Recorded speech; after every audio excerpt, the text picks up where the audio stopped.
Thank you, Chairman Rogers. And I want to follow up Chairman Rogers' line of questioning, Director Wray. We're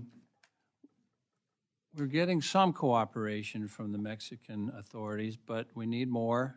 And it's what they are giving us is incomplete, is inconsistent.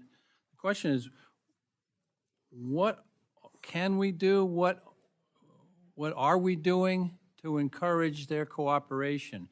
What more can we get out of them, and what's the best way to approach that?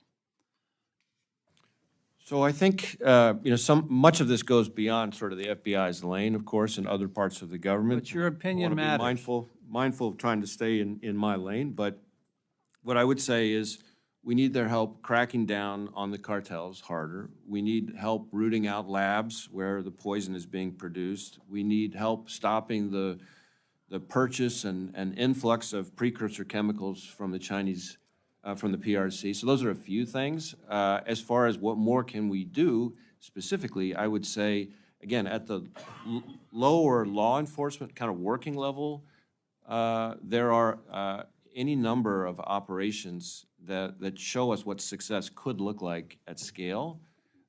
We've now started doing, which is something I'm pleased with the Mexicans. We now have a sort of vetted law enforcement teams, much like we've been used to do in, and still do in Colombia, kind of going back to the efforts that we've had with the Colombian government over the years. I think that's a step in the right direction, but it's extraditions, it's sharing of information, and it's, like I said, it's the key is having it at a scaled, consistent, sustained level. It's not that there aren't bright spots, but we just need a lot more of it.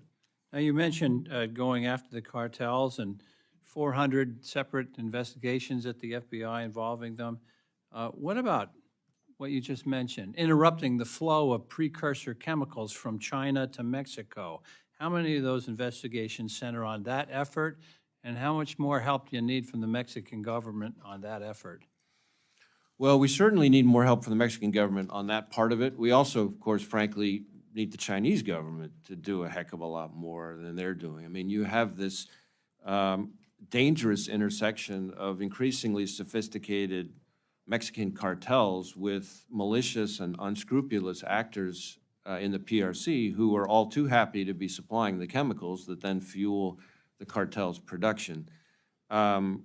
We are trying to tackle it on a whole bunch of different levels. Our focus, going back over decades in terms of the FBI's approach to organized crime, is to try to look for ways to dismantle the enterprise.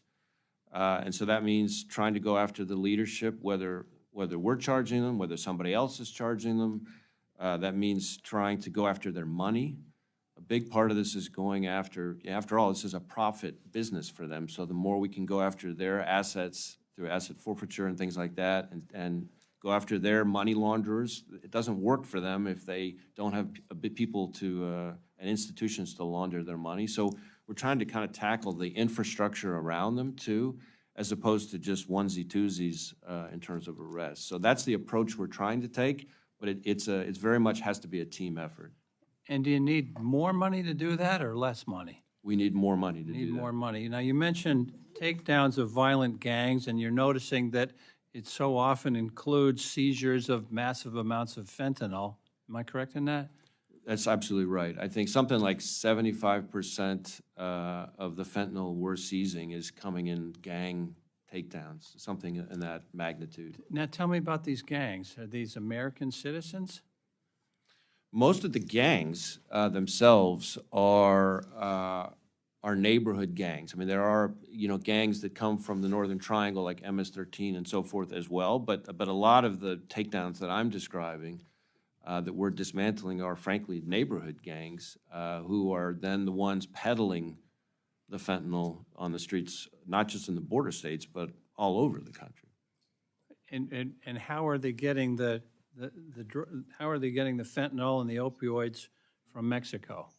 I think that much of that's probably a question better directed to DHS. I can tell you, because most of our seizures are happening not at the ports of entry, they're happening after the stuff's already here somewhere inside the United States. We had a big takedown in New England, about as far away from the southern border as you could get, something of the biggest takedown, I think, in New England history involving all, mountains of fentanyl. So that's really where we're seeing it. But the actual traffic across the border and the ports of entry is DHS's lane. I know they've got a heck of a challenge on their hands, to put it mildly. Thank you, Director. I yield back. Mr. Klein.